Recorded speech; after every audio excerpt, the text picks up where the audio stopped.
दोस्तों, समस्या में ही समाधान है, यह एक ऐसा मंत्र है जिसे हम सभी ने कहा है या सुना है।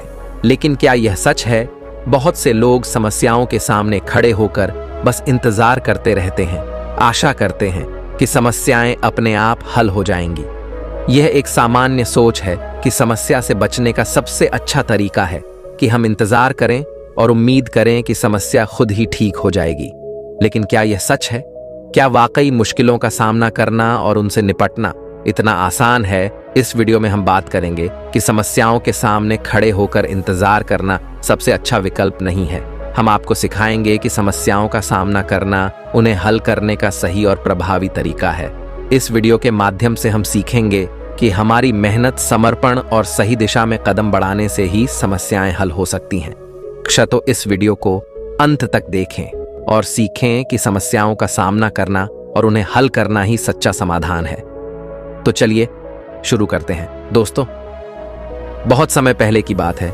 एक राज्य का राजा बहुत चिंतित था क्योंकि उसकी पत्नी का जन्मदिन नजदीक आ रहा था। यूं तो कहने को वह राजा था, लेकिन फिर भी उनके वैवाहिक जीवन में हजारों प्रकार की समस्याएं थीं। परंतु राजा जन्मदिन पर अपनी पत्नी को एक ऐसा उपहार देना चाहता था कि जिससे उनके जीवन में जो दुख है वह कम से कम उस दिन के लिए दूर चला जाए। वह अपनी पत्नी को खुश करना चाहता था, किंतु आपने देखा होगा कि यह कार्य बहुत ही मुश्किल है, क्योंकि हम आज तक किसी को खुश नहीं कर पाए। हम चाहे लाख कोशिशें ही क्यों ना कर लें, लेकिन हम कभी किसी को खुश नहीं कर पाते, क्योंकि यह खुशी हमारे पास नहीं है और ना ही सामने वाले के पास है। जो हमारे पास है ही नहीं, वह हम किसी और को कैसे दे सकते हैं? अर्थात अगर आपको किसी दूसरे को खुशी देनी है तो सबसे पहले आपको खुश होना होगा, आपको खुश महसूस करना होगा। अर्थात वह खुशी आपके पास होनी चाहिए, तभी तो आप किसी और को खुश रख सकते हैं। एक दिन राजा ने सभी दरबारियों को दरबार में उपस्थित होने का आदेश दिया और साथ ही सभी मंत्रीगण भी वहां पर उपस्थित थे। तभी राजा ने सभी से सुझाव मांगा कि आखिर वह किस प्रकार अपनी पत्नी को जन्मदिन पर खुश कर सकता है। आखिर वह उन्हें कैसा उपहार दे जिस कारण राजा की पत्नी खुश हो सके। वहां पर उपस्थित सभी लोग अपने मन की बातें राजा से बताते हैं, परंतु राजा को वहां पर उपस्थित किसी भी व्यक्ति का कोई सुझाव पसंद ही नहीं आया। एक दिन संध्या के वक्त राजा अपने रथ से कहीं जा रहा था। तभी रास्ते में उसने एक बहुत ही सुंदर मूर्ति देखी। वह मूर्ति बहुत ही सुंदर और आकर्षक थी। उसे देखकर ऐसा प्रतीत होता था मानो उस मूर्ति में जान हो। उस मूर्ति को देखकर राजा बहुत प्रसन्न हुआ और वह तुरंत ही मूर्तिकार के पास पहुंचा और राजा उस मूर्तिकार से कहता है, तुम तो बहुत बड़े कलाकार हो, तुम्हारी मूर्तियों में चांद नजर आता है। ऐसा प्रतीत होता है कि तुम्हारी मूर्तियां जीवित हैं। हम तुम्हारी इन मूर्तियों को देखकर बहुत प्रसन्न हैं। हम चाहते हैं कि तुम्हारी सारी मूर्तियां हमारे दरबार में शामिल हों। यह सुनकर वह मूर्तिकार बहुत प्रसन्न हुआ, जैसे उसे कोई खजाना मिल गया हो। लेकिन तभी राजा ने उस मूर्तिकार से एक और बात कही, देखो, मैं चाहता हूं कि तुम मेरे दरबार में शामिल हो जाओ, किंतु उससे पहले तुम्हें हमारे लिए हमारी रानी की ऐसी मूर्ति बनानी होगी जिसे देखकर वह खुश हो जाए और अपने सारे दुख दर्द भूल जाए। और यदि तुम ऐसा ना कर सके तो मैं तुम्हारा सर धड़ से अलग कर दूंगा। राजा के मुख से यह सुनकर मूर्तिकार घबरा गया, उसके पसीने छूट गए। वह राजा को मना भी कैसे करें, इसीलिए उसने ना चाहते हुए भी राजा को स्वीकृति दे दी। राजा उस मूर्तिकार की बात सुनकर बहुत प्रसन्न हुआ और वह वापस महल लौट गया। लेकिन उधर दूसरी तरफ जो मूर्तिकार अब तक बहुत प्रसन्न था, जो अपने मन से मूर्तियां बनाया करता था, जो हमेशा खुश रहता था, अब वह दुखी हो गया था। वह गहरे दुख में चला गया था। वह डर के कारण रानी की मूर्तियां बनाना शुरू करता है, परंतु जो भी मूर्ति बनाता था उस मूर्ति को देखकर ऐसा प्रतीत होता था मानो वह मूर्ति बहुत दुखी है, उसे किसी प्रकार का कोई दुख है। एक के बाद एक उसने कई सारी मूर्तियां बना डाली, परंतु कोई भी मूर्ति ऐसी नहीं थी जिसे देखकर कोई भी खुश हो सके, जिसे देखकर यह प्रतीत हो कि मानो उस मूर्ति में जान है और वह मूर्ति देखकर कोई भी अपना दुख भूल जाए। और यह इस कारण हो रहा था क्योंकि मूर्तिकार भीतर से बहुत दुखी था, जो उसकी मूर्तियों के रूप में साफ और स्पष्ट नजर आ रहा था। राजा ने उस मूर्तिकार को 1 सप्ताह का समय दिया था, किंतु 4 दिन तो उसने यूं ही व्यर्थ कर दिए। अब उसके पास केवल 3 दिन का ही समय बचा था, जिसके बारे में सोच सोचकर उस मूर्तिकार का गला सूखा जा रहा था। डर के कारण अब उसके हाथ पैर भी काम करना बंद कर चुके थे। उसके हाथ से हथौड़ी और छीनी तक नहीं चल रही थी और उसे अपना भविष्य नजर आ रहा था। उसे नजर आ रहा था कि राजा उसे मृत्यु दंड दे रहा है। उसके बाद उसके परिवार का क्या होगा, उसके परिवार को कौन संभालेगा। यह सोच सोचकर उस मूर्तिकार का मन बैठा जा रहा था। तभी उसने एक योजना बनाई। वह अपने परिवार को साथ लेकर रात ही में गांव छोड़कर चला जाएगा। यह सोचकर वह तुरंत घर लौटा। उसने सारा सामान बांधा, अपनी पत्नी और अपने बच्चों को भी तैयार किया। वह जैसे ही घर से निकलने वाला था कि तभी उसने देखा कि राजा के सिपाही वहां पर तैनात है। यह देखकर वह मूर्तिकार और भी घबरा गया। वह समझ नहीं पा रहा था कि क्या करें।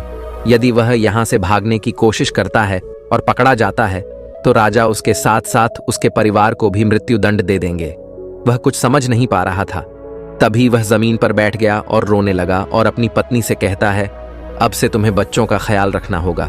मेरा और तुम्हारा साथ यहीं तक था, क्योंकि राजा ने जिस प्रकार की मूर्ति का मुझे आदेश दिया है, मैं उस प्रकार की मूर्ति नहीं बना पा रहा, जिस कारण राजा मुझे मृत्यु दंड दे देंगे। वह मेरा सर धड़ से अलग कर देंगे और उसके बाद तो तुम्हें ही बच्चों का ख्याल रखना होगा। इतना कहकर वह जोर जोर से फूट फूट कर रोने लगा। देखते ही देखते रात बीत गई और अगले दिन सुबह सुबह उस मूर्तिकार के दरवाजे पर एक गुरु भिक्षा मांगने आए। मूर्तिकार ने उन्हें भिक्षा लाकर दी तो मूर्तिकार बहुत परेशान लग रहा था, जिसे देखकर गुरुवर उस मूर्तिकार से कहते हैं, बेटा, हमारे जीवन में दुख और सुख तो आते ही रहते हैं। हमारे जीवन में दुख और समस्याएं तो होती ही हैं, किंतु इन सभी दुख और समस्याओं का समाधान और निवारण भी होता है, परंतु हम केवल दुख और समस्याएं ही देखते हैं। उन दुख और समस्याओं के छिपे निवारण और समाधान को हम कभी नहीं देख पाते। यदि तुम ध्यान से देखोगे तो हर समस्या का समाधान है और हर दुख का निवारण भी है। मैं यह अच्छी तरह जानता हूं कि तुम यहां से अपनी पत्नी और बच्चों को लेकर भाग जाना चाहते थे, किंतु ऐसा हो नहीं सका। उस मूर्तिकार ने जब गुरु के मुख से यह बातें सुनी तो वह उनके चरणों में जा गिरा और हाथ जोड़कर उन गुरुवर से कहता है, हे गुरुवर, आप ही बताइए मैं क्या करूं। राजा ने मुझे मूर्ति बनाने का आदेश दिया है, किंतु मैं चाहकर भी मूर्ति नहीं बना पा रहा, और यदि मैंने मूर्ति नहीं बनाई तो राजा मुझे मृत्यु दंड दे देंगे, और उसके बाद मेरे परिवार का क्या होगा, उनका ख्याल कौन रखेगा। तभी गुरुवर उस मूर्तिकार से कहते हैं, बेटा, आंख बंद कर लेने से कुछ नहीं होने वाला, क्योंकि दुख और समस्याएं तो वहीं की वहीं खड़ी रहती हैं। ध्यान देने और कर्म करने से सब कुछ बदल जाता है। यदि तुम केवल आंखें बंद करके यह सोचोगे कि तुम्हारी समस्याएं चली जाएंगी तो ऐसा कभी नहीं होगा। इतना कहकर उन गुरुवर ने उस मूर्तिकार के कानों में कुछ कहा और उसके बाद वह वहां से चले गए। उन गुरु के वहां से चले ले जाने के बाद वह मूर्तिकार महल गया, जिसे देखकर राजा उस मूर्तिकार से कहता है, लगता है तुमने समय से पहले ही एक अद्भुत मूर्ति तैयार कर ली है। बताओ वह मूर्ति कहाँ है, मैं भी उसे देखना चाहता हूं। इस पर मूर्तिकार जवाब देते हुए कहता है, महाराज, अभी तक मैंने मूर्ति तैयार नहीं की है, परंतु आपके दिए हुए समय पर मैं अवश्य ही वह अद्भुत मूर्ति तैयार कर लूंगा, लेकिन उससे पहले मेरा एक बार महारानी से मिलना बहुत आवश्यक है, अन्यथा वह अद्भुत मूर्ति तैयार नहीं हो पाएगी। राजा ने उस मूर्तिकार की सारी बातें ध्यानपूर्वक सुनी और उसके बाद राजा ने मूर्तिकार को महारानी से मिलवाया। मूर्तिकार महारानी से मिलने के बाद महारानी से प्रश्न करते हुए कहता है, महारानी जी, किसी भी औरत के जीवन का सबसे बड़ा दुख क्या हो सकता है। इस पर महारानी जवाब देते हुए उस मूर्तिकार से कहती हैं, किसी औरत का मानव बन पाना उसका सबसे बड़ा दुख है। तभी वह मूर्तिकार महारानी से एक और प्रश्न करते हुए कहता है, महारानी जी, किसी औरत के जीवन का सबसे बड़ा सुख क्या है। महारानी उस मूर्तिकार के इस प्रश्न का जवाब देते हुए कहती हैं, किसी भी औरत के जीवन का सबसे बड़ा सुख उसके पति और उसके बच्चों का उसके पास होना है। महारानी के मुख से अपने प्रश्नों का जवाब जानकर मूर्तिकार बहुत प्रसन्न हुआ और उनसे आज्ञा लेकर वह वापस अपने घर लौट आया और अब से वह दिन रात उस मूर्ति पर काम करने लगा। देखते ही देखते पूरे 3 दिन पूरे हो गए। आखिरकार रानी के जन्म दिवस वाले दिन वह मूर्तिकार उस मूर्ति को लेकर राजमहल पहुंचता है। लेकिन अब राजा के मन में यह बेचैनी थी कि पता नहीं उस मूर्तिकार ने आखिर कैसी मूर्ति बनाई होगी, पता नहीं वह मूर्ति महारानी को पसंद आएगी भी या नहीं। इस प्रकार के कई प्रश्न राजा के मन में चल रहे थे। राजा के मन की बेचैनी लगातार बढ़ती ही जा रही थी, लेकिन उधर दूसरी तरफ राजा को उस मूर्तिकार पर पूर्ण विश्वास भी था, क्योंकि राजा ने पहले ही उस मूर्तिकार के हाथों की कला देखी हुई थी। इसलिए एक तरफ उनके मन में यह भी विचार चल रहे थे कि उस मूर्तिकार ने जरूर ही अद्भुत मूर्ति बनाई होगी। वह मूर्ति सफेद कपड़ों से ढकी हुई थी। तभी राजा ने उस मूर्ति की ओर इशारा करते हुए रानी से कहा, यह आपका जन्म दिवस का तोहफा है, इसे कबूल करें। उसके बाद रानी ने अपने हाथों से उस मूर्ति से वह कपड़ा हटाया और उस मूर्ति को देखते ही रानी की आंखों से आंसू बहने लगे। और यह देखकर राजा को ऐसा प्रतीत हुआ कि मानो रानी को यह मूर्ति पसंद नहीं है। इसलिए राजा ने तुरंत ही क्रोधित होकर अपने सिपाहियों को आदेश दिया और उस मूर्तिकार को बंदी बनवा लिया। लेकिन तभी महारानी राजा से कहती हैं, रुकिए, इस मूर्तिकार ने तो मेरा दुख और सुख एक ही मूर्ति में निकाल दिया है। इस मूर्ति में मेरे पति मेरे साथ है और मेरे हाथ में मेरा बच्चा है। इससे सुंदर मूर्ति मैंने आज तक नहीं देखी। ये बहुत ही लाजवाब है, अद्भुत है। इससे सुंदर तोहफा मेरे लिए और कोई नहीं हो सकता। काश ऐसा मेरे जीवन में वास्तव में हो जाए, मेरे पति भी मेरे साथ हो और मेरे हाथों में मेरा बच्चा हो।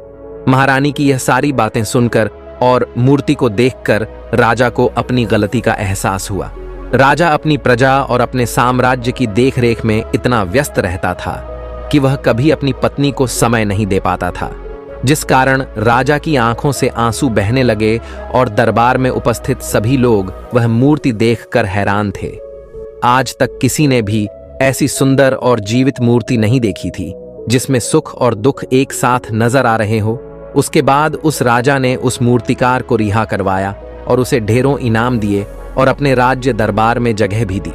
किंतु उस मूर्तिकार ने इनाम तो स्वीकार कर लिया, परंतु राज दरबार में उसे जगह नहीं ली और हाथ जोड़कर राजा से कहता है, हे महाराज, मेरी आपसे विनती है, आपने मुझे चेतावनी दी थी, यदि मैं यह मूर्ति नहीं बना सका तो आप मुझे मृत्युदंड दे देंगे। किंतु मैं आपसे बस इतना ही कहना चाहता हूं, हम में से चाहे कोई भी प्राणी क्यों ना हो, सभी के प्राण उतने ही कीमती हैं जितना कि आपका या महारानी के हैं।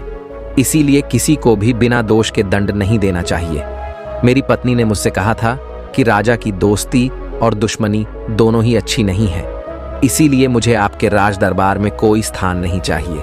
मैं अपनी छोटी सी दुनिया में बहुत खुश हूँ। मैं अपने छोटे से परिवार के साथ बहुत खुश हूँ। मैं आज तक जो करता आया हूँ मुझे वह पसंद है और मैं अपने पूरे जीवन काल वही करना चाहता हूँ। मैं जैसा हूँ, जिस हाल में हूँ, मुझे बहुत प्रसन्नता है कि मैं आज इतना खुशहाल इंसान हूँ। अब मुझे आज्ञा दीजिए। इतना कहकर वह मूर्तिकार वहां से चला गया। दोस्तों, इसी प्रकार हमारे जीवन में भी बहुत बड़े बड़े संकट और दुख आते जाते हैं, किंतु वास्तव में तो यह दुख और संकट हमें कुछ सिखाने के लिए आते हैं। किंतु हम तो केवल उन दुख और समस्याओं को ही देखते रह जाते हैं। हम उनका निवारण खोजने का तनिक भी प्रयास नहीं करते, और जब हम दुख के समय क्रोध करते हैं तो हम वास्तविकता में अपना ही नुकसान कर लेते हैं। जो व्यक्ति समझदार होते हैं वह अपने दुख और परेशानियों से यह सबक सीख ही लेते हैं कि उन्हें विषम परिस्थितियों में शांत रहकर उन दुखों का निवारण करना चाहिए, उन समस्याओं का समाधान करना चाहिए। किंतु हम में से अधिकांश लोग यह नहीं सीख पाते और वे लोग दुख और परेशानियों के समय पर क्रोधित हो ही जाते हैं।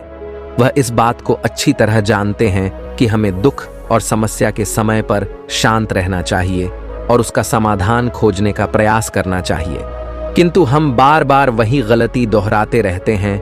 जब भी हमारे सामने कोई विषम परिस्थिति उत्पन्न होती है तो हम बार बार क्रोधित हो जाते हैं और क्रोध में आकर हम अपना ही नुकसान कर लेते हैं, क्योंकि क्रोध में हम कभी भी कोई चीज सीख नहीं सकते।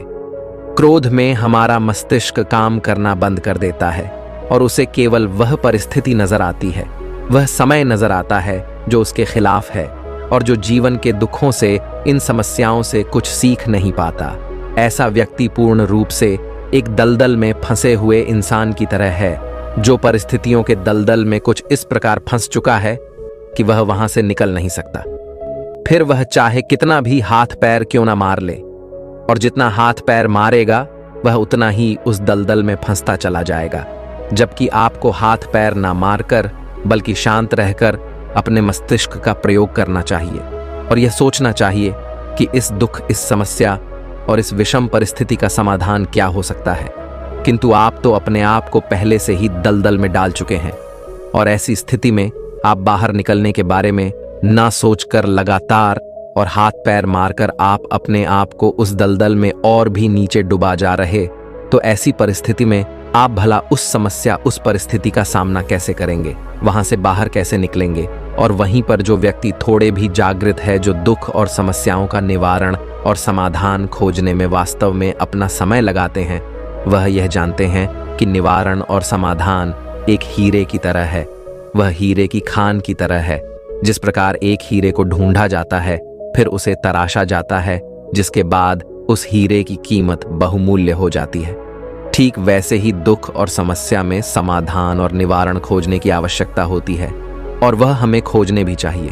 और जब आपको मिल जाते हैं, तब आपको एक ऐसी संपदा मिलती है, एक ऐसी समझ, एक ऐसा विश्वास, एक ऐसी शक्ति मिलती है कि उसके बाद आपके सामने जब भी कोई समस्या या कोई परेशानी आती है, तो आप अकेले नहीं होते, बल्कि आप यह समझ जाते हैं कि वह विषम परिस्थिति आपको कुछ सिखाने आई है और आप उसका डटकर सामना करते हैं। उसे वह सारी चीजें सीखते हैं जो वह आपको सिखाना चाहती है और उसके बाद आप और भी मजबूत होते चले जाते हैं। आपका विश्वास और भी बढ़ता चला जाता है। आप और भी शक्तिमान और बलवान होते चले जाते हैं। इसीलिए महात्मा बुद्ध कहते हैं कि यदि दुख है तो उसका निवारण भी है, यदि समस्या है तो उसका समाधान भी है। इसीलिए केवल दुख में उलझे मत रहिए, बल्कि उस दुख का निवारण कीजिए। और यही आपको करना चाहिए। केवल हाथ पर हाथ धरे बैठे रहने से या फिर यूं ही समय को व्यर्थ गंवाने से आपको कभी भी उसका निवारण नहीं मिलेगा, बल्कि जितना आप उस दुख और समस्या से अपनी जान छुड़ाकर भागने की कोशिश करेंगे, उतनी ही तीव्रता से आपके पीछे भागेगी। और जैसे जैसे समय बीतता जाएगा, वह दुख और समस्या और भी विकराल रूप ले लेंगी और तब उसका सामना करना और भी मुश्किल हो जाएगा। इसलिए यदि कोई दुख और समस्या अभी आपके सामने है, तो उसे लड़ डट कर सामना कीजिए, उससे सीखिए और निवारण कीजिए। दोस्तों, आपने आज के इस वीडियो से क्या सीखा, वह मुझे आप कमेंट में बता सकते हैं। इसी के साथ में उम्मीद है कि आपको आज की वीडियो पसंद आई होगी, तो इस वीडियो को उस इंसान को शेयर करें जिससे यह कहानी सुनने की जरूरत है और उसी के ठीक बाद चैनल को सब्सक्राइब करें।